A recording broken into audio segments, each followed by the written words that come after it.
Welcome back to the Fab Fatties. We are talking about all things influencing and social media content creation today. My name is Rebecca. Alyssa. Allie. And we have all different experiences doing things that are influencer-y. And we also have lots of feelings about the word influencer. So we're going to talk about those things today. And we have some lovely questions from you all that we got from Instagram that we're going to be answering towards the latter portion of the episode. I feel too formal, so. You're doing amazing, sweetie. I said I feel too formal, and Alyssa's like, I'm just sleepy today. Okay, I won't take anything personally then. Why are you so sleepy? It was a busy week. Yeah. Tell Well, us. busy 2 Let's do a little weeks. friend catch up before we get into the influencing The and meat social of media. the episode. The meat. Well, I feel like you guys should start because I feel so disconnected. Like I've been so MIA from the group chat. So what's been going on? We've missed you. I know. I'm really sorry. I have something to tell you. I did get some like expressions in there. I liked thumbs up some messages.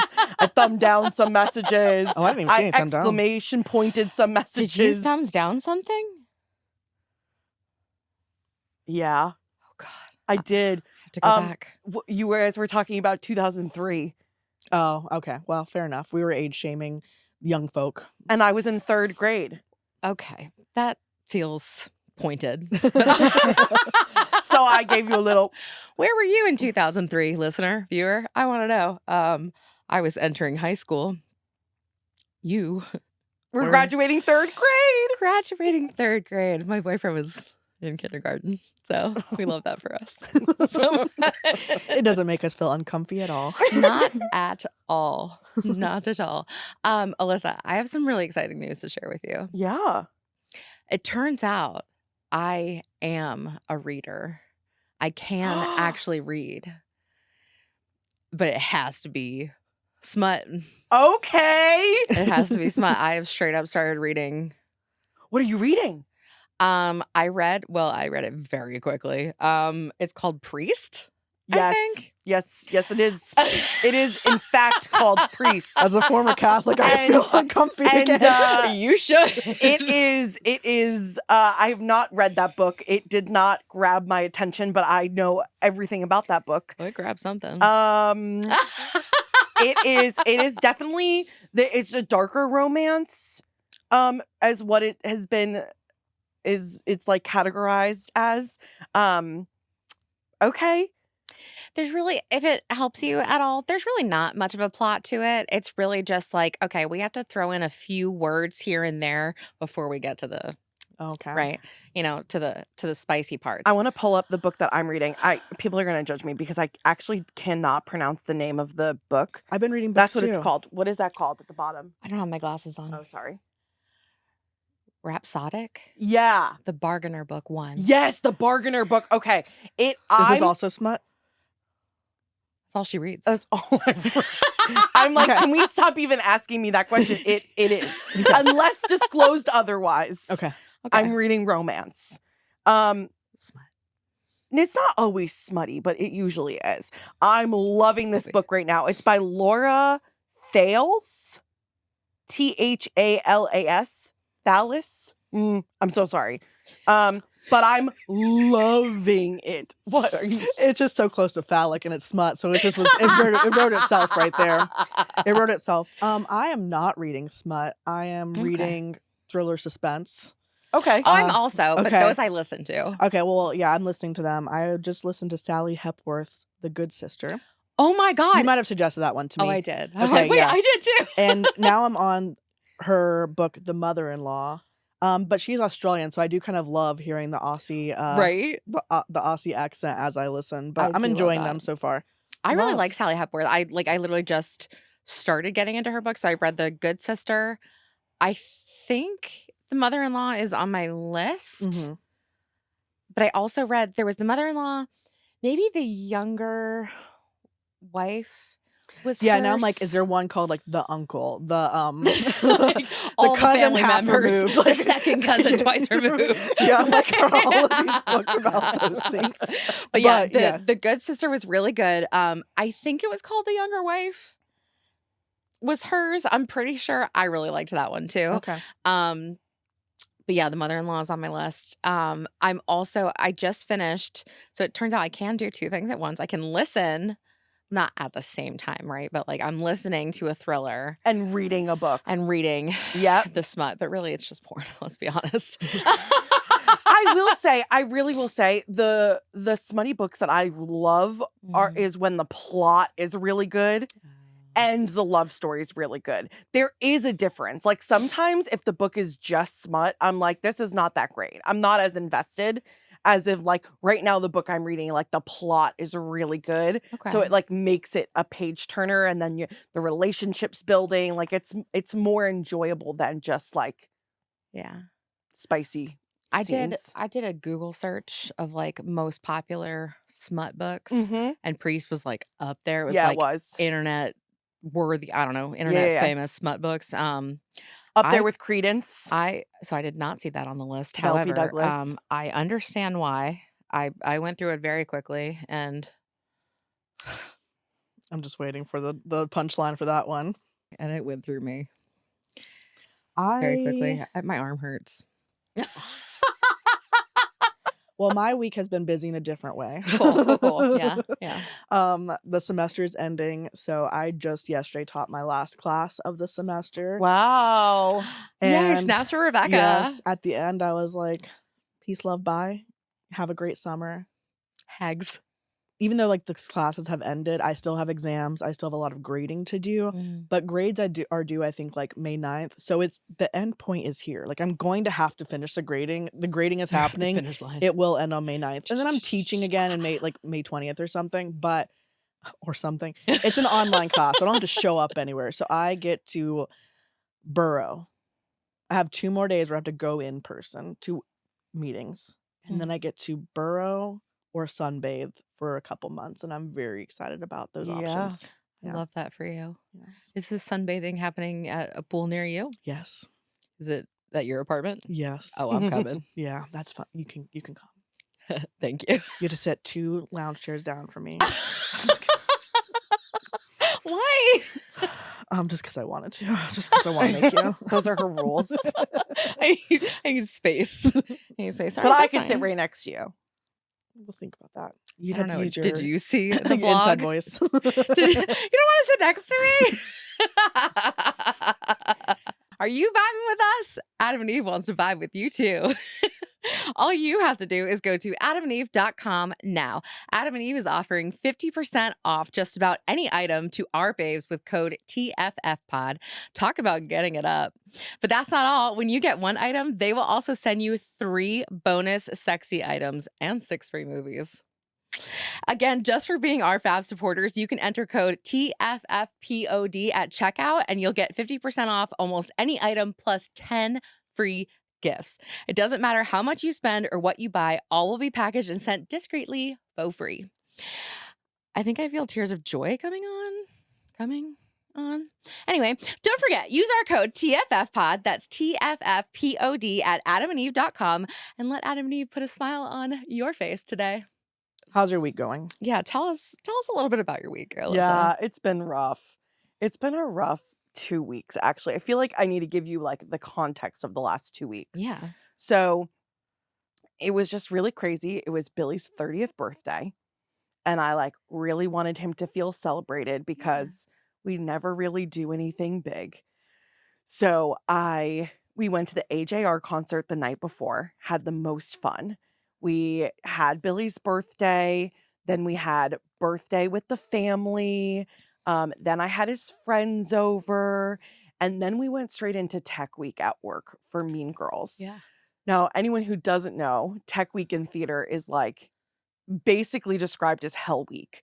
And it's because you're just working crazy hours, adding in all of the technical aspects to the show, right? And I oversee the department. So like it's my job to make sure everyone's making deadlines and give extra support where needed. And our scenic designer quit the week of tech.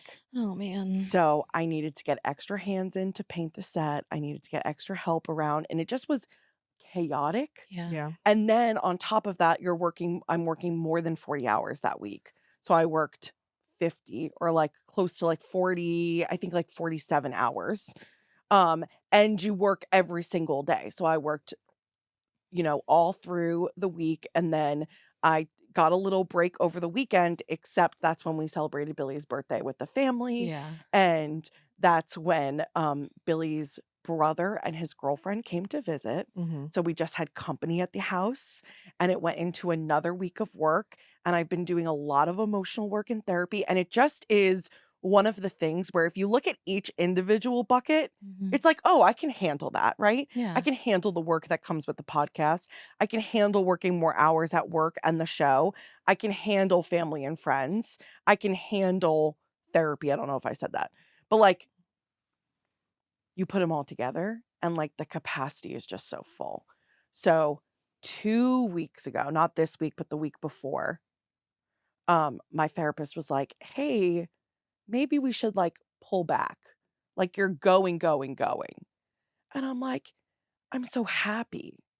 Like I'm Mhm. having such a good time. Like I'm actually saying yes and living my life and going out and doing things. And she's like, I hear you, but you don't have to do everything. And I heard her. I Yeah. heard the words. I still chose not to listen. I chose not to make any changes, right? Last Friday when we were in the studio, we recorded my episode, which was like, a lot of effort of like being emotionally available and wanting to be transparent and all of that comes with it. And I just pushed myself too far. Yeah. And this week, I just feel like a shell of a person. I'm so tired. I can't get enough sleep. Yeah. I'm just so shot. I'm Yeah. just so Yeah. shot. My body is hurting today. Like literally, I'm just like, oh, I just want to lay in bed and not move Yeah. Mhm. for like days right now. Yeah. So I was on my way home last night. We saw Hans Williams, which I was so excited about. Me and my sister went, and I'm on my way home and I'm just crying. Like, not like sobbing, but just like little tears. And everyone's like, yeah, I bet you were, But I'm like crying and I'm just so happy. Oh, Alyssa, don't do it. Do it. Do it.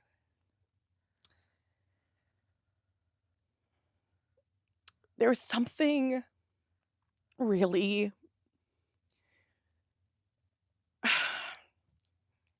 it's just so emotional to start living your life again, Mm. you know? Yeah. Like I'm standing at that concert and I was like, wow, I'm just so happy I'm here. Yeah. Mhm. Like I'm so happy I'm in the room, And um I think there's a fear if I pull back that I'm going to go back into a place of not wanting to live. Mm. So um I'm pushing my capacity a lot right now. And enjoying it and then also feeling miserable afterwards, Yeah. Yeah. Like I think I could have handled the concert last night if we didn't have to be up super early this morning, Yeah. So, yeah, I don't really know what I'm doing other than like I'm having a lot of fun and then on the flip side I'm like pushing myself really far and hard Yeah. all at the same time. So, I don't know, but here we are. I'm exhausted.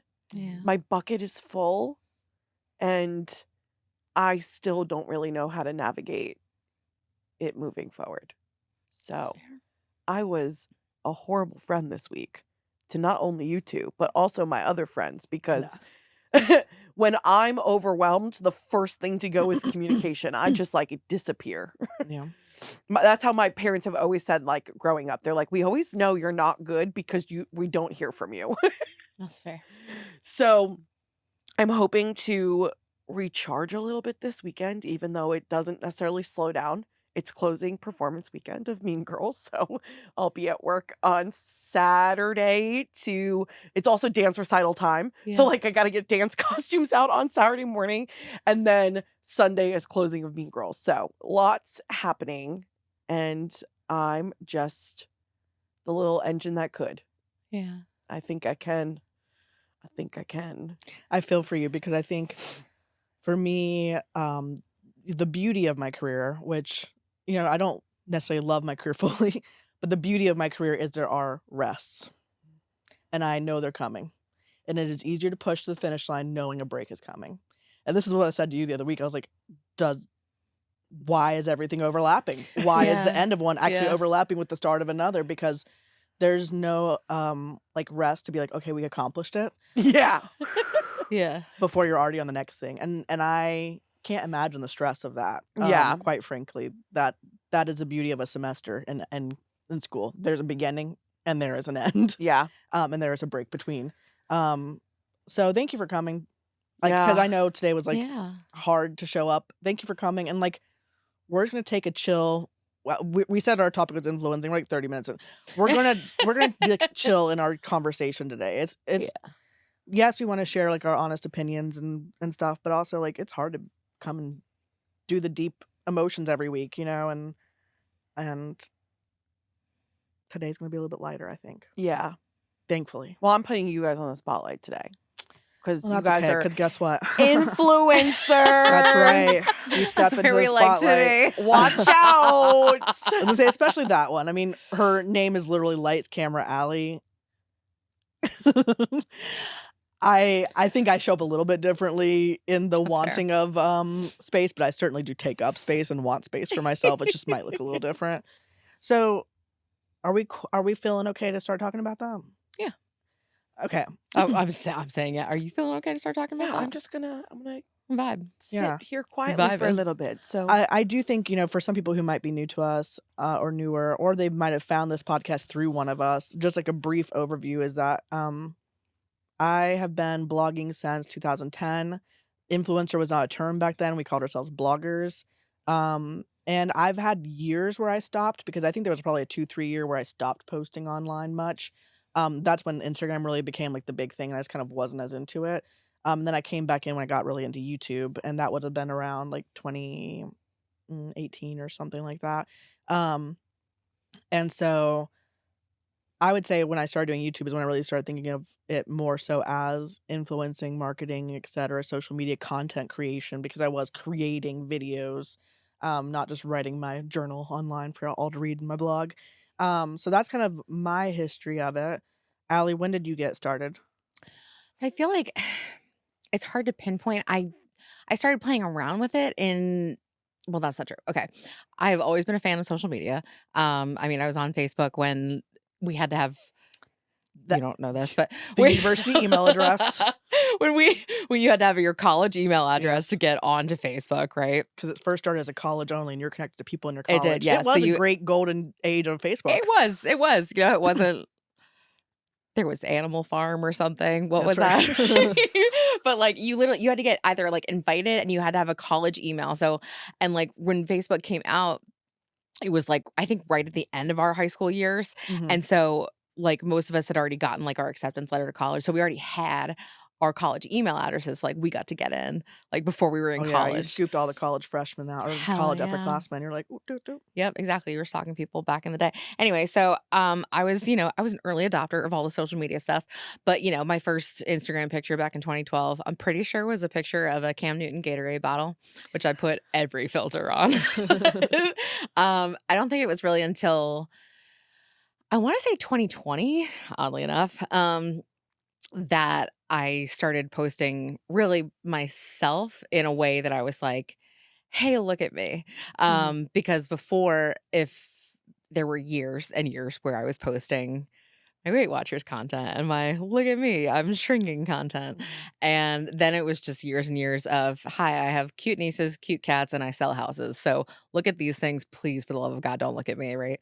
Mhm. So I think it was really 2020, yeah, towards the end of 2020 that I started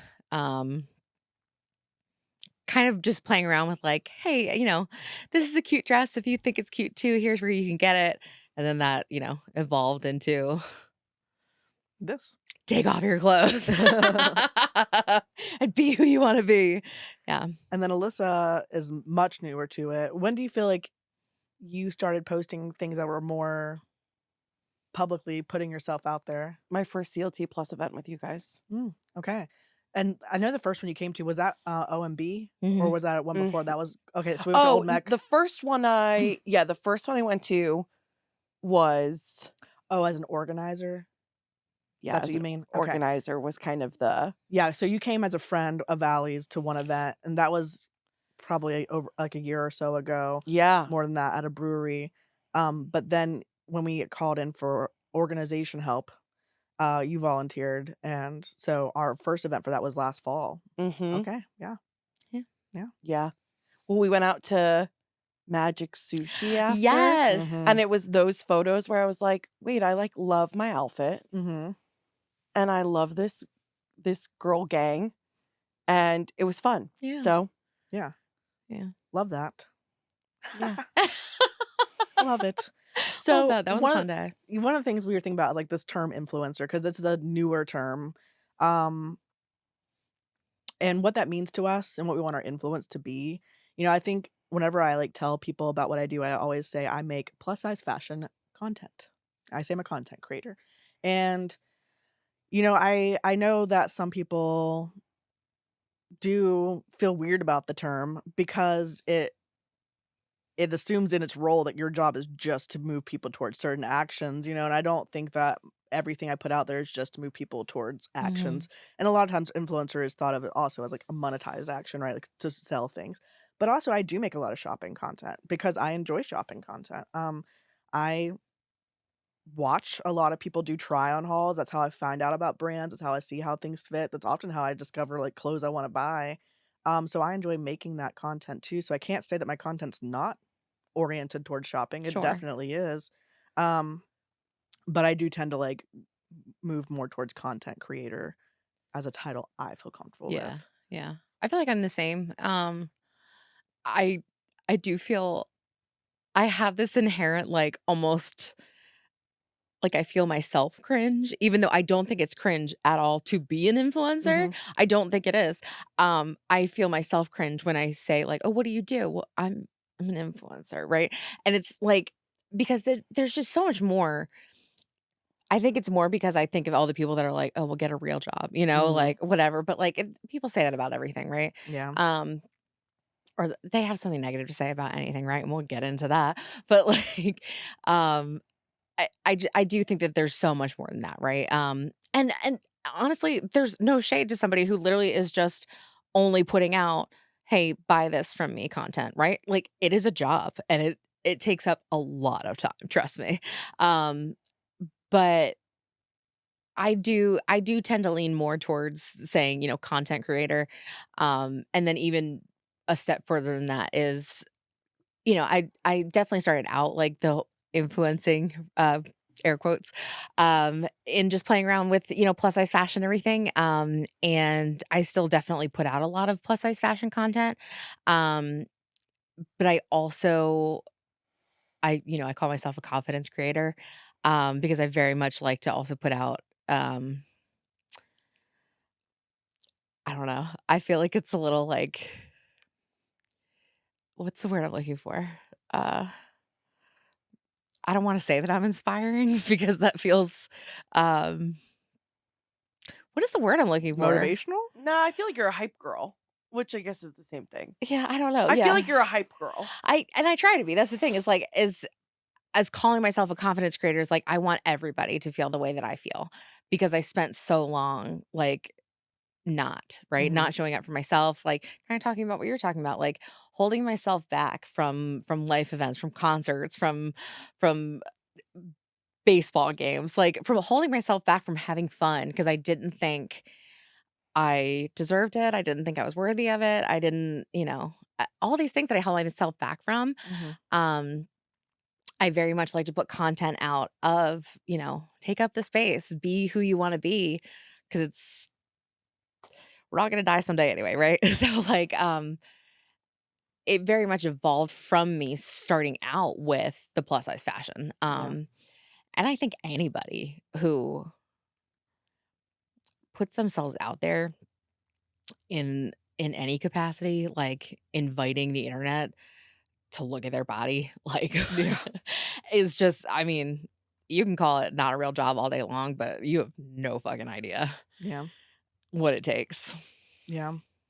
That just made me just think, like, what's the weirdest thing someone's done to your body online? I had a guy take images of me and edit them. It'd always be images of me with other people, and he would edit me to be like a giant. So like I would be like 6 feet taller than everyone around me, and I'm pretty sure this was like a thing he was into, like maybe a fetish or something. But he had a whole DeviantArt account of photos of me, probably like 20 to 30 photos of me that he edited What the to hell? to make me look like a giant. Okay. What in the hell is So happening on that It's internet? wild streets out there on the I- You internet. got to be kidding me right now, No, because that she's is not something kidding. wild. because I maybe we came across the same dude, but I know exactly what you're talking about. And yes, it is a I did copyright claim that stuff and get it taken down. hell yeah. 'Cause I was like, he's manipulating my photos at this point. Like, no, it was creepy. He also would make captions as if it was me speaking about the event. Like, oh, it was a weird thing. You know, it's interesting because I have always I said, need you to pause for a minute. Listen, we're not here to yuck anyone's yum, yeah, No, but that is a little. I mean, but to without do- your consent, that is yeah. ew. It didn't feel I'm good speechless. Yeah. to have someone manipulate my body. Without permission. Yeah. Yeah, it didn't feel good. It felt scary actually because someone like DM'd me like, "Hi, I found this," Oh. and it just and then you discover like how much time someone put into it. Staring at your photo. Yeah, and like, That's the part and that I'm you know what stuck I'm gonna on. say? Quite It's not frankly, it's I don't care about the fetish thing. Like what you like, but someone stared at a photo of you Yeah. without your consent. and the photoshopping quality was very poor. So at least put in your like You good know what? Photoshop At least game. put in the Photoshop effort, Yes. okay? Hey friends, do you want to contribute your stories, questions, or topic ideas to the pod? You can now submit written, audio, or video content to us for consideration in a future episode. You can find the link in our show notes as well as in the bio of our Instagram page. Hope to hear from you soon. Someone started mowing out back, so we apologize if you can hear it. But when I think about my influence, girl, I can hear it. Okay. When I think We about know. the influence is I never wanted to be someone's hype girl, which is interesting in a bad way. I don't know if that's like bad about me, but I've always thought like, I don't know, I have not felt this way towards your message, but certain people like always making their content as if it's to serve others when it didn't always serve others. I've kind of like recoiled against. And so my thought, like I've always kind of approached it as like I consider my audience like an intelligent audience who is out there doing their thing and making choices for themselves, and like, and I'm really speaking to people who I'm just like kind of trying to like, I think of them as my peers who are probably doing things at the same level as I am, and I just want to be in conversation with them about life, clothing, etc. And not to think that like hyping someone up means you don't see them as your peers.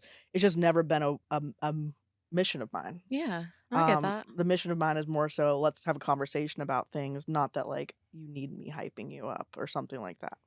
It is funny that you just said that though, because we kind of had a conversation about this last week, right? Or the week before when we put out our Oprah episode, our Oprah special episode, where we do kind of inherently have this almost assumed respect and assumed idea of who our audience is, who our listeners, who our viewers are, right? Of like, we assume that they're at a certain level of intelligence, like you just said, right? To where they understand that when Alyssa says, you know, eat the cookie, she's not saying eat an entire truckload of cookies, right?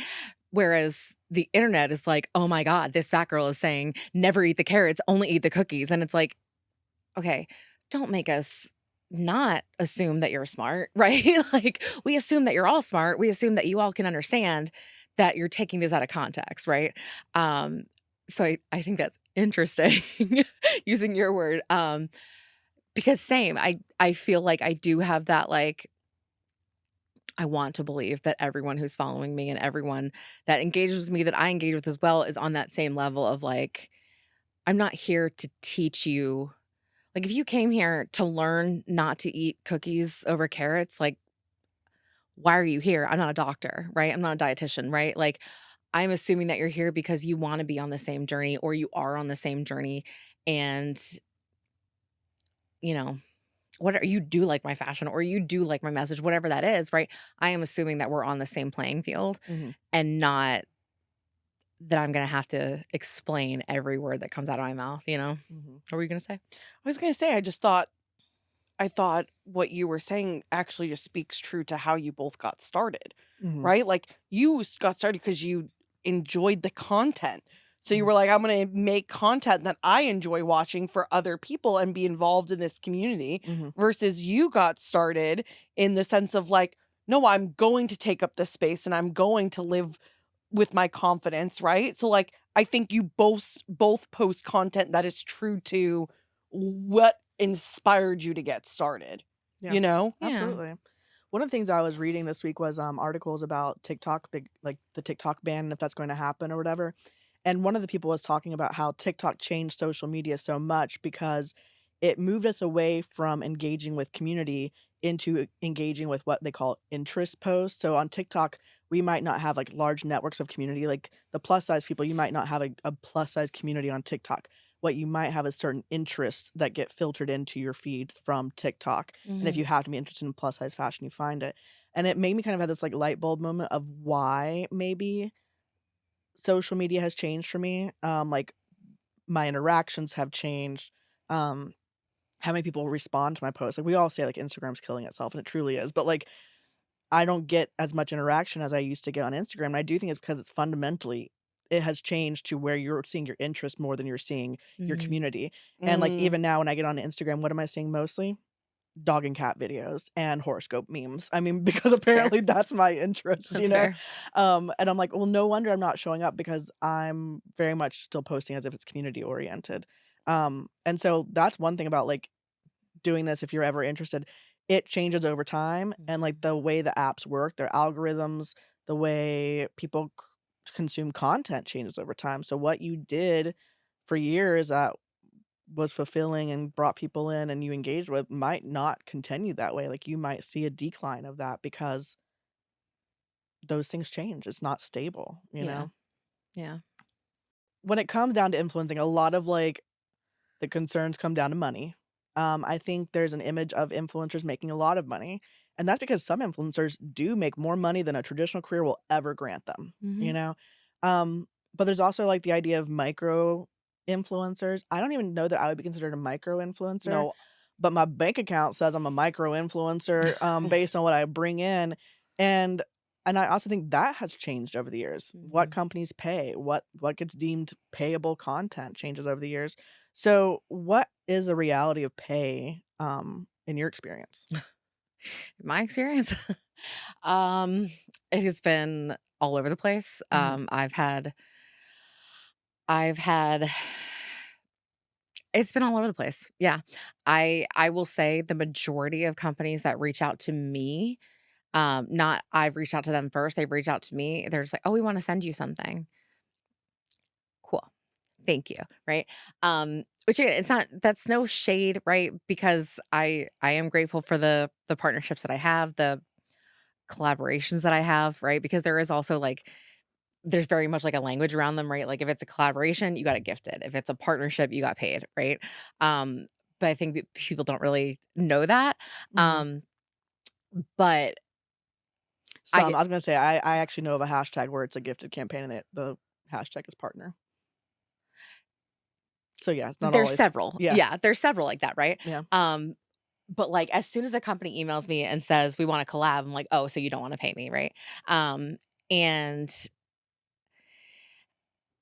more often than not, it's just we want to give you free product in exchange for your hard work.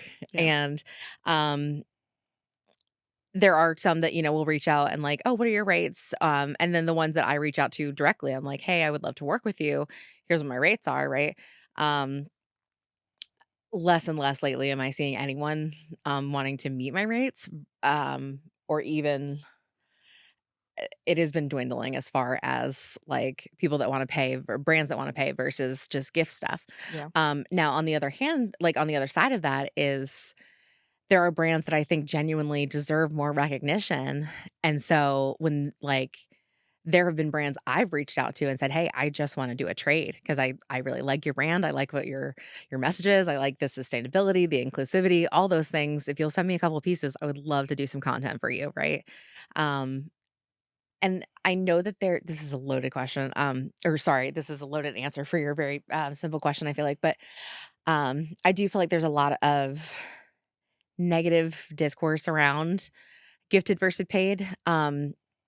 And it's like, oh, well, if influencers didn't take gifted partnerships or gifted collaborations, then all the brands would have to pay. It's like, I understand that very much so. I do understand that.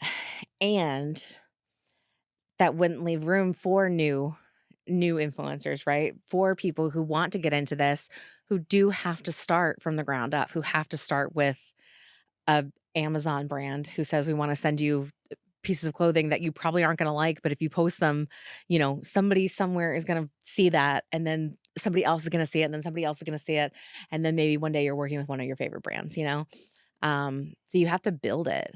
And I think, I don't know, I'm not going to yuck anyone's yum for taking on gifted partnerships, because at the end of the day, like, We all do. we all do. I know big influencers who do. Yeah. And people who used to make all of their income from this and made good income do. Yeah. And I'm part of a couple of different like blogging groups, and there has been general just discussion that since 2020, and we know the economy is like not doing well, since then paying has gone out the window Mm. and gifting has become a big norm, and unless you're pulling in a lot of views. Mhm. And as much as it's like easy to go TikTok famous, it's actually not. And again, very few people do it. So most people get paid through a couple of different ways. They're on a platform that pays them for amount of views. Like I get paid on YouTube for the amount of views. I'm getting like $35 a month right now because I'm not posting consistently. I think at the height I made maybe $400 a month from YouTube. Um, TikTok pays if you have a certain number of followers and you're part of their program. Um, Instagram used to pay you some, now they don't. They stopped it. Facebook, I don't think they do. I Meta. I get paid from Facebook, but it's like literally like $4 a month. Okay. It's like a Reels bonus. Okay. What I used to get on I was gonna Instagram. say, well, Reels bonuses got phased out, so I don't even know that $4 is still going on anymore. No, it's just from Facebook. It's like my Reels that go to Facebook. It's not Okay. from Instagram. Okay. It's just from Facebook. Okay. Then there's affiliate linking, which is, shop my affiliate link. Mhm. And there we're getting probably anywhere between 5 to 20% of whatever you spend. The generous brands are giving us 20%. Most brands are around 10%. And there's some brands that are really, really, really, really big that are like giving 0.7%, like less than 1% of that. And um and then finally you get the actual payments from brands that might want to pay you for posting stuff. And that's what I'm seeing go away. Brands have enough people out there doing this that they really don't need to, unless they want it on a very specific person's thing. But also, a lot of the content that people are creating now isn't getting seen by a lot of people. I mean, you have a TikTok that's being seen once, twice, and it's gone. Same with Instagram. People used to engage much more with those things, so they're not seeing anymore. So they're going to pay you. If they're going to pay you, it's probably for content that they can use. So the Mhm. best payment I've ever gotten was working with one brand for over a year, and I made content for them to use. And The UGC. yes, user generated content, and that's the best pay I ever got, and I'll be honest with the pay, I made $30,000 in a year from that, untaxed. So, the taxes came out of that pretty heavily. I made that amount of money 1 year. I think every other year besides this, and again, I've been doing this for 10 years, I've made probably less than $10,000, and most of those years under Yeah. $5,000. So nothing that I could live off of personally. And the year that I made that extra income did feel great to have that extra income, but it ended by text message notice. There was Yeah. no warning, the contract wasn't over, so it's money you can't even count on Yeah. because it can end whenever they want it to, and that scared me. It scared me because I'd become reliant on the money. Yeah. So influencer money is fickle money that you can't really count on, which is why whenever we think about like doing the podcast professionally, I'm like, ooh, it takes a long time and takes a lot of success for it to be Yeah. reliable income Yeah. for things. And right now, guess how much money we're making from the podcast? Zero. Zero, you know? And I think also, like, the more political beliefs you have and stuff, the more brands are gonna maybe push up against it, right? There's gonna be some brands that love our body positive message. There's Mm. gonna be some brands that wanna use it to market products that aren't great for that message, right? And then there's some brands that might not want us because we are fat women who aren't trying to shrink ourselves, uh, Well, not as just our that message, too. right? Like, I And mean, so that can you have platforms like Instagram and Facebook or Meta who are have literally said, if you post political content, like shadow ban you or whatever that thing may be. we're gonna, I guess, whatever, like you're not gonna be seen as much, right? Yeah. And that's even something that like I struggle with because I do tend to post political stuff like in my stories. Mhm. And I've noticed myself lately like not posting as many in my stories. I've never really posted it on my grid unless it's like, I'll put something snarky on July 4th or, whatever. But like in my stories, I will post, about I don't even know if I want to say it here. Like Yeah, it's fine. but I'll post in my stories and like I have noticed that I have not been doing that as much um because this is, quote unquote my job, and if they're telling me if you do this, we're going to limit your views, and it's like my views are what I have to show brands, Yeah. like you're damned if you do and damned if you don't. I do think that brings up to me, like, the point of some people are like, "We don't like that influencers monetize things." And what I have to say is, like, it is work. It is work to do. It is not just an int if you just want an interest and post your outfits, that is very different than the work that most people that make social media content do. And in this economy, we are living in an economy where you do monetize your interests because everything's so expensive. I mean, my full-time job barely affords me to pay my rent, Yeah. and, like, I struggle financially. I am not in a stable financial place. I live month to month. I don't have good savings. I like to buy clothes, and I need to stop. But also, it's beyond just, like, me spending some money going out or doing this, like, I just literally my income annually from my full-time job does not, as a single person, really enable me to live in this area very well. I mean, that's just the truth of the matter, and that's for a lot of people. Yeah, That's for absolutely. a lot of people. That's why it's really hard to live on your own. So when people monetize, I don't see anything wrong with it. You're monetizing a hobby that you're putting work into. You're making content. You're doing XYZ. It's some kind of value to someone. Why wouldn't you? Well, I think also on the other side of that too is there are people that they'll have that issue with that, right? And then they'll also have issue with, well, you got free clothes, why are you selling them, Mm, right? yeah, Because I only got free clothes, yeah. right? Can't pay my bills with free I can't clothes. pay my bills with free clothes. I can't call the electric company and say, "I don't have any money, but I do have this great blue dress. What Yeah, do you think?" yeah. Right? Right? So like, what am I supposed to do, right? Because I'm getting sent lots and lots of clothes, and of course I'm grateful for it. I'm excited about it. I love that I can share those with my friends, like, but at the same time, like I do have bills to pay. Yeah. So if the brand isn't going to pay me, yeah, I'm going to turn around and sell those clothes because I have bills to pay. Well, and there's only so much room in a closet. Like, when I was at one time working at, like, one company, I was getting 10 new items a week to make content. I can only keep so much of that, Exactly. um, and it actually make a space for it in my closet. Parasocial relationships, have you heard of it? No. Okay. You know what? I actually never, like, watched the thing about parasocial relationships, whatever that documentary was that, like, came out about it. But anyways, my understanding, having never looked up the term, is it's basically the relationships you have with people you follow online, um, where you know a lot about their life because they disclose so much, right? And you feel like you know them, you feel like you're friends with them, you like them, but they don't know you. Or if they know you, it's very minimally. Like there's some of my readers or subscribers who reach out fairly often, and I know their personality and some things about their life, but because I don't follow them back or because they don't post their own content, I know minimal amount of information about their lives. And then of course there's some people who don't post social media, but they talk to me so much in DMs, or I've even met up with some of them for, like, lunches and such, like, that I know them somewhat, and that's a little bit deeper of a relationship.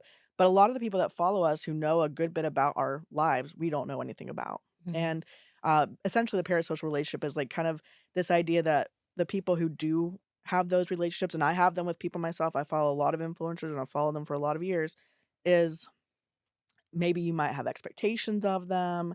You might feel like they're beholden to you in certain There's a sense of ways. entitlement. Yeah, you could feel entitled to certain things within that. So, I guess the question I really am wondering about is kinda like, what's it been like to have those relationships? 'Cause I think there's a couple different ones. There's us between our followers, subscribers, the people who are engaged with our content. There's us and other influencers or people in the community, and then there's us with brands. Pick one. What's one of those relationships been like for you? I It's hard to pick one. I feel like Okay. it's hard to pick one. I do feel like there are a lot of I don't know why I'm laughing. Um, I do feel like there are a lot of parasocial relationships that more often than not, one side thinks that they're more important maybe that's not the way to say it. One side feels because they know, right? Because we put so much of ourselves online, right? Mhm. We put so much of ourselves and we're very vulnerable, we're very open. We share a lot about ourselves, right? That like you said, people do feel like they know us and therefore they feel like they have this almost like direct line to us. Mhm. And I think it was you, Alyssa, that said it a few weeks ago of like, or maybe it was you, Rebecca. I can't remember If it's which one of you Alyssa said telling it. me I don't know how to respond to people that Yes, DM yeah. me. It was Yeah. about literally how just because we give ourselves so much of ourselves publicly does not mean we owe anyone a private conversation, right? Mhm. Who isn't, our actual friends, family, relationships, whatever, right? Um, of course of course I want to, engage with people as I can, but also understanding that there are people who it's a lot, it's a lot. And I do feel sometimes that I feel like for the majority, people are respectful, not obviously not trolls, right? Um, but these parasocial relationships, I do feel people are respectful, but I do feel like that there are times where people are like, oh well, she never responds to me, she never this, she never that. That's fair, but also I am one person and I make this content, you know, public and I give so much of myself already. I don't I don't wanna say, like, I don't owe you anything, but at the same time, like, it is hard. It is hard because I try you wanna make everyone happy, Yeah. right? But it's like you gotta make yourself happy too. Yeah. And so trying to balance these, and make sure that I don't know, it's like you're always making sure that you're saying the right thing and you're not like you're woke, but you're not too woke. You're this, but you're not too much this. And it's like for someone who is a confidence creator, I do spend a lot of time thinking about like how digestible my message is and how like um I don't know. I think we talk about it a lot, but like I truly do care so much about my words because I know that my words matter, right? And as confident as I am, I do spend a lot of time um really considering the message that I am putting out there, right? Mhm. Um, and so for people to react in any kind of way other than like, "Hey, she's just, she's doing her best." It's like, "Fuck, man, I'm doing my best." Yeah. I don't know if that answered your question. How about you? I think, some of the people I have, like, the most longstanding relationships with are people who don't make their own content, but just have engaged with me for years and years and years. Like, I have met people for lunch when I've visited cities. Shout out to Judy. Um, I have, like, exchanged DMs with people about, like, their health and mine and stuff, like and it's these little things I know about them. They know my an like, they've seen my animals from when Yeah. I got them to now, like, they've followed along, they know the stuff that happens in my life, they reference it with me, and then some of them have showed up in my DMs over and over and over again to the point that I know some things about their lives, Yeah. and that is always really nice for me, even if they're not content creators, like, it's just that, like, there's something about us having similar interests or whatever, or similar ways of going about things that have been really nice. Alternatively, on the other side of that is, I've had some moments where people do seem to get me and understand me and value me, and then I'll say one thing and they're like, they announce they're leaving, And Yeah. I remember one time I had posted something about Christmas and how I don't celebrate it religiously, and a person who had been commenting on my blog for over a year, for every single video was like, I really hate this that you said that. I disagree with it. And I'm going to go spend my time watching content creators who match my values. And I basically thought, I've shown you who I am as a person for over a year, Mm. and the fact that I don't meet this religious view the same as you means I no longer hold value. And that was hard for me because I think in general, living in the South, like, me not being religious has made multiple people not have relationships with me. So I think whenever I face it online, I'm just like a little extra bit of a, Yeah. it really pisses me off. But I've had that happen a couple times of like different things. It could be anything. I one time posted that I don't want to wear like Americana clothing, and someone got upset with me for that. Yeah. And so I think it it does feel like, oh, I'm not allowed to have a single thing different than you or a misstep.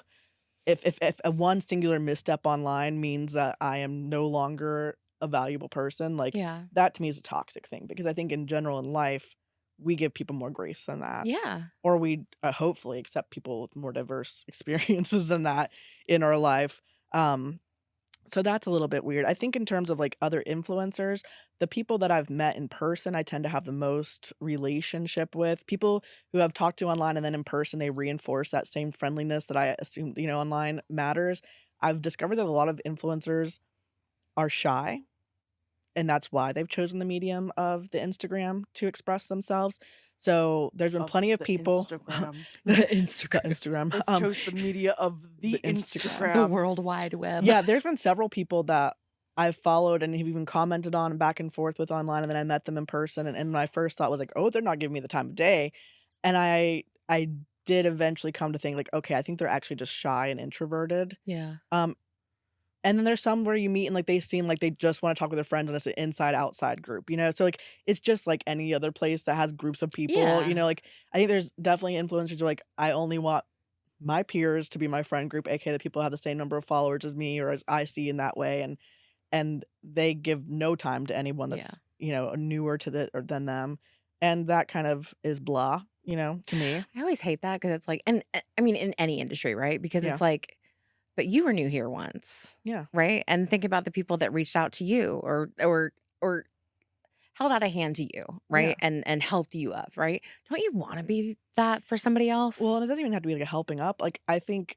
it's natural, like, I tend to follow a lot of people that came out whenever I did, that were Mhm. starting to create stuff because 'cause they're the people I mostly engage with to begin with, so there's plenty of, like, newer people that I'm not aware of, but I would never purposely exclude them or be like, "You Yeah. can't talk to us," or, "I'm Yeah. not gonna respond back if you comment," and I have seen that, which is disappointing, Yeah. but for the most part, the people I've seen online, I then meet in person are very friendly and engaging and live up mostly to how they present themselves online. There are certain people that you're going to orient yourselves on. Me and you have a mutual love of voluptuous Leah because she just seems Love so her. dang friendly and open and like does not give an F about what anyone thinks At about her, all. and she's just a goofy girl I adore the shit out of who her. loves sharing her goofy Yeah. self. And I think as I get older, I more so appreciate the people that are authentically sharing their lives than the people who are, like, doing cute modeling pictures. Like, I care less about the outfits now Mhm. because I probably just like my own outfits. I don't need to go to them for That's inspiration fair. anymore, Yeah. right? And now I like the people who are more so just sharing their lives and, like, I vibe with them in some kind of Yeah. way. Yeah. I think that's really interesting too because like I've also had pretty similar like influencers that I've made friends with online and then, met in real life, right? Like I've had overall, like, positive, like, you guys know I'm so obsessed with Megan, with Miss Giggles, right? And so, like, when I actually met her, No, you don't say. stop it. But, like, when I actually met her, I'm like, "Oh my god, you're just like me. Allie's an You're no." actual stan, I am a stan. Hi, Megan. stalker fan. She will be a guest of ours. But, like, but then to find out, like, "Oh, you're just, you're just as cool in person," right? And then on the flip side of that, I also, I girl boss too close to the sun with some people and fell in with twice with people who really just presented one way online and through DM and were completely different in person. And um I learned a lot of hard lessons that way too. Yeah. Um but yeah, I generally for the most part I think I've had kind of the same experience as you as far as with other influencers of, just meeting them and they're just like us. you Yeah. know. I do wanna say quickly, like, as someone who was in plus size community content creation and was one size and lost some weight and was another size, that experience being public, was hard because I didn't wanna create diet content or Mhm. weight loss content. At the same time, I was getting lots of questions, and when I didn't answer the questions became more aggressive and angry at me. Um, and I think that comes back into, like, the expectation of people to tell everything and to share everything. Um, and also an expectation for me to have a certain view on fatness after the case, like, there Mhm. was an expectation for me to perform a certain view of how I felt about my fat body at Mhm. one weight versus another. I think the hardest thing for me was people who would DM me and basically, like, request me to bear my experience to them, and then whenever I would be honest, because I was honest in DMs, I just didn't wanna publicly create content about it. um, Sometimes I'd be met with silence, just, like, no response at all, Mhm. and I think and I remember those people. Mhm. And I think, to ask somebody to share their personal information with you because they're public, and then to kind of like either be rude to them about it or to just like literally be like, I'm asking this really personal stuff about you. Please bear this. And then my response is nothing. Left a bad taste in my mouth. So Yeah. now I'm like, depending on how my viewers like respond to me, I don't need them as viewers if they're gonna be, like Yeah. not Yeah. kind and adding to my life either. So I think I'm learning to have boundaries. Like not every follower is a good follower, not every subscriber is a great subscriber. Sometimes people hate watch, sometimes, and I don't need it. Like Yeah. frankly, this is my space, the conversations I'm making, so I can decide what those things are. Very much so. So we have talked a good bit, so we're gonna just come and hit a couple different highlighting questions, and, I think one of them, let's see. I mean, one of them asked, "How do you deal with the haters?" And I just kind of talked about that a little bit. I mean, there's haters and there's people who seemingly are subscribers and into you, but also a little bit hatey. Yeah. And my answer is, like, they don't get space in my world. And like literally I used to get way more affected by them. And now there are times, right? There are Yeah, times when you have a semi-viral video, right? yeah, And there's just a massive influx of them. And it's harder then. I will totally admit it's harder than when it's just a one-off, right? On like one video, one post here, like there's just one asshole that yeah, decided to be a dick, right? Versus 600,000 views and everybody is coming at you, right? yeah, There's a difference there, right? But at the same time, like it is important. It's important to have, your support system. It's important to have your people, but it's also important to remember that like these people are not doing what you're doing. These people are not like we are putting ourselves out there for public consumption, right? And call us brave, call us whatever, call us fat. I don't give a shit. But like, you're not doing what I'm doing. You have yeah. no idea what I'm doing. And like, you want to hate me? That's fine. But I don't know you. You don't know me. You you wouldn't speak to me like this to my face. Number one, you're hiding behind a keyboard. Number two, and number three, like I would never associate with someone who speaks to people like this. Yeah. So I truly don't care what your opinion is of me because I don't value your opinion. Yeah, I found myself really I get defensive whenever I see comments about y'all, and Same. or like a comparative comment between me and y'all. I think like that's not a compliment to me. Like, please don't compare me to my co-host. That's not a I know compliment to exactly me. what comment you're talking Yeah, about. Yeah. it Because I really, said, "Oh my god, we love yeah, Rebecca." like it, Yeah. it's a nice nasty in my opinion. It's a nice nasty. It's saying something nice to me to put down y'all. And Yeah. comparison is not really helpful in any place. You can say what you like without making comparison. But I also like the video about the cookies and stuff. I felt like people were giving you a hard time and Mhm. without knowing your experience and without really understanding that. I mean, I think it's obvious it's a clip from a longer show. There might be lessons learned about context and context we want to provide our viewers, but I also felt like, hold on a minute. Alyssa's new to talking about fatness. Alyssa's coming from an eating disorder recovery position. And she's expressing one singular idea. So I Yeah. felt the need to step in a kind way, but also in a way that I found myself more defensive of you Yeah. than I often find for myself. I feel like I learned from that too. I was like, I didn't need to use cookies. Like I could have literally used any other word. Like if you're craving watermelon, right? Like that's what I was trying to We say. learned Like that cookies are a trigger for fat people. apparently people are But the triggered thing with is, the if you had picked cookies. anything, they would have come for you. Yeah, right. It's the thing is that it's people pretend like they're here for a different reason, right? Because they're like, I can't believe she said cookies over carrots. Like, you didn't come here for dietary advice. That's Also, I'm not why not you're here. giving it. Right. But like, that's not why you're here. Stop pretending that you're here to learn that you shouldn't eat more like a fuck ton of cookies and no carrots. Like, Yeah. that's not what the message was, number one. And number two, you're not here to learn how many cookies to eat and how many carrots to eat. You're here to learn from three fat girls about our fat experience. You want to learn about cookies and carrots, go to a dietitian's podcast. Like, we're not for you. You're not for us. Peace the fuck out. I'm going to ask this question because me and Allie already had a conversation about it. How do we feel about the use of filters and on photos and videos and editing apps? Okay. This is hard for me. This is hard. Because again, I'm Lights Camera Alley on the Confidence Creator, right? But only our most loyal listeners are here at this point in the episode. You're the right. ones who are really here for us. You're right.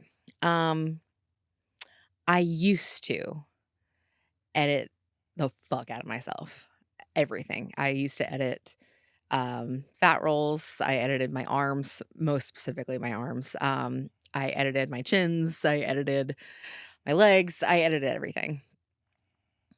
All the things. And this was at the beginning of my influencer journey, right? This wasn't even like when I was trying to hide. This was when I was out there, right? Yeah. But it was very much like it was before my coming out fat day, where I posted that picture in the bathing suit at your parents' lake house. Okay. So it was still I posted a picture in a bathing suit, but like my arm wasn't okay, my leg wasn't okay, like I needed to be more tan, whatever. So yeah, I very much used to edit my body. I no longer do any body editing whatsoever. I will not touch my body at all. With that said, my hair and my makeup sometimes I will fuck with. Now, don't get me wrong. On any picture, I will throw it in Lightroom, which is a photo editor, right? I'll throw it in Lightroom and put a filter on it. Yeah, they're called presets. Like a preset, right? Yeah. To make the lighting look nicer, to make the shadows like whatever. Like Everything looks more professional after it makes one it of look those. more professional, right? Yeah. Not that I'm trying to manipulate how I look in the picture. I'm trying to manipulate the picture, Yeah. right? To make it look more And it's professional. typically lighting related. Yeah. It's very much lighting related. It does. It just makes a better quality picture, in my opinion. But yeah, most specifically, I typically only really do makeup if it's like one of those days where I'm like, I need to shoot something for a brand, but I just feel like absolute dog shit. I don't feel like doing anything. I will take the pictures and I will do the makeup in post. So makeup is not super like it's not often for me, but my hair, I've been so self-conscious of my hair because I also lost significant amount of weight, but, like, unintentionally, and it was just, like, a stress and grief thing. Um, and with that weight, I lost a lot of hair, and my hair was always very much it was like my fat girl crush. Yeah. Crutch. Crutch. It was my Lot fat for a girl lot of people it crush. is, yeah. Yeah, of, like, no matter how I was feeling about my body that day, I could flip my hair around and just be Miss Sex Pot, right? Um, and I had a lot of hair, and now I don't. And it's still something I am working through. Um, and so, yeah, I do edit my hair sometimes. I mean, listen, fair enough. Today on the way here, I thought, should I be 5 minutes late and pop in some extensions in my hair? Not to actually extend the length, but to extend like, to make it fuller because my thin hair is my soft spot as well right now, Mhm. and, I don't necessarily do anything post-production, but what I do use is a powder at my roots to make it look fuller, and I put powder back here, so I'm putting in makeup in my hair, like, Mhm. that is what I'm doing to make my hair not look like I'm balding, so I do think no matter what, no matter how public you are, there's gonna be some insecurities, Mhm. and I think to a certain degree, people know images can be manipulated online, Mhm. and I think it's the extent to which the manipulation's happening that can be an issue, but I almost always if I see, like, really over editing, my first thought isn't, "They're trying to pull one over on me." My first thought is usually, "They're dealing with some insecurity." Yeah. And I don't really, like, come at it like, "How dare they be insecure about this thing?" Yeah. I've known, like, there's been influencers who've come out in the past being like, "Okay, yes, I was slimming myself, and I was trying to hide that I was doing it. Y'all have called me out on it. I'm sorry about that." There's a YouTuber I follow who talked about that, and I can get people being like, "Hey, this I don't wanna see it because it's affecting me." Like, I get a viewer saying, "This is affecting me." I also just can't get to the point of, like, actually being angry at someone. I usually think it's some kind of self-related thing where they're trying to work through something. Yeah. Um, I definitely use Lightroom. I do not love, like, the Snapchat filters. I don't want my face overly filtered. Mm-mm. I was even telling Allie the other day, like, we sometimes film on point 0.5 for video, and it's mostly so we can get more of the scene in the Right. video, and I'm realizing that's giving me some, like, body dysmorphia issues, like, there's times where, like and even there's times, like, they took a picture of me at the Banana Ball in point 0.5, and I was like, I look like a bobblehead, like, my head looks Mhm. so big," and I was like, "I don't like seeing myself like that, I wanna see myself in proportion to my body." Mhm. So things like that can, after a while, mess with you, and I think also if you overly use filters, it can be to a point where you're not used to seeing yourself looking how you actually look, and you don't accept it anymore. So I do think, like, exposure therapy, exposure to the way you look over and over again does work. Mhm. And I think the thing for me that I face the most is my skin texture. I have acne scarring. I have, a lot of times bad skin texture in my chin because I have hirsutism. I can never say the word. Uh, facial hair. And because I remove that hair, I can often get like dry skin there, etc. So, sometimes it's just good lighting erases a lot of that for you. Yeah. Yeah. But there are times I don't post something because I feel like my skin looks haggard, I you feel know? that. I feel that. Is there any last question you wanna ask? I know you got some questions too. Oh, yeah. We probably have time for one more question, then we gotta go. Okay. I like that for us. Um, yes, I had one from I had one from Megan that I really liked. Um, and I'm gonna ask her question because I thought it was a Is good one. Megan getting, special treatment because she is an influencer? Maybe. Where is it? I screenshot it. Oh, here it is. Okay. What is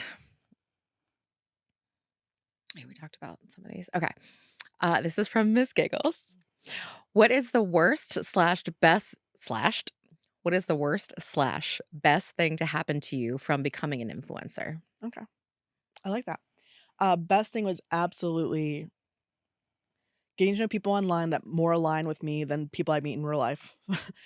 Because, I mean, I have some friends in real life. I have people, but I think, finding people I really get inspired by has happened online, and then getting to meet them in person. So going to in-person events, like, to me, the online stuff really does need a bridge to in-person, and I'm lucky that I've had opportunities to do that. Mhm. That's where I get, like, the most fuel. I mean, after I went to fat camp the first time, I was like, I am YouTubing. And that's when I started really putting out stuff, you know? So I find it really inspiring to meet these people who are putting themselves out there. Mm. That's the best thing. The worst thing is knowing exactly what judgments you're going to get about everything because it's been voiced to you 1,000 times online, you know? And I think people really can just come out of pocket and say things to you that you're like, what in the world? Like, why do you think you have this right in my Yeah. life, you know? And I think that hasn't been fun. Interestingly, dating recently, I've had some guys want to like see my YouTube channel, and usually I don't share it with them, but I've given it to a couple people who are interested in the podcast and such. And they're like, "Oh, are you gonna talk about me on this?" And I'm like, if you do something worth talking about. But, like, I do think actually that being so public has made Yeah. some guys uninterested in pursuing me. Um, and I don't know that's necessarily the worst thing, like, I think it filters out some stuff, you know? Mhm. But, it's presented a new challenge, I will say, in my life of people who are uncomfortable with how public I am about the different experiences I've had. That's fair. Yeah. That's fair. I would say um, the best thing has definitely, again, kind of similar to you, is just the community. Mhm. The community that I've found out of it, that I've been lucky enough to be a part of. Meeting Miss Giggles? No. Uh, no, just yeah, the best part of influencing has been finding myself Mhm. and finding my community. Mhm. 100%. And like you said, like I didn't know, like I didn't know how to be friends with fat girls before all of this, Mhm. because my only experience was the only way to be friends with fat girls is to meet them at Weight Watchers meetings, Yeah. right? Like that was It it. opens up completely different conversations you It would have never had. completely, Yeah. like, my first event ever with Charlotte Plus, like, that was my first time in a space with fat women who were not talking to me about their diets, Yeah. and were not talking to me about how good they were that day or how bad they were that day, or, when I'm finally in that smaller dress size, I'm gonna go, like, they were just talking to me about what they had for lunch that day Mhm. and the new dress that they were getting from Torrid later, like, all of this stuff that, like, I'm like, "We can wait, you sweat between your legs too? Great, cool, we could talk about the products that we use." Yeah. Like, just that's been the most amazing thing for me. The worst thing, yeah, I think is, how unhinged people can be and how cruel people can be. Um, It can make you think everyone thinks that. it can make you think everyone think it can make you think that you're doing something wrong. And I Mhm. think that's the worst thing for me, is not necessarily the haters, because I know that their opinion of me doesn't matter. Mhm. But when you get enough of them and they're loud enough and it's, a massive influx all at once, it can it can make me question sometimes, and, like, that's the worst part for me, is because, like, on my good days, I know beyond a shadow of a doubt that telling people to live their life, no matter what size, what age, what financial status, what relationship status, whatever, is a good thing. Yeah. It is a good thing that we're doing, right? Having those days where people make me doubt that I'm doing good just because my message doesn't tell people to hate themselves like they want us to, Mhm. that fucks with my head. Yeah, for sure. Yeah. So thank you so much for joining us and talking about our lives as social media content creators. Influencers. And, we look forward to being back with you next week. We're fat. We're fab. We're friends.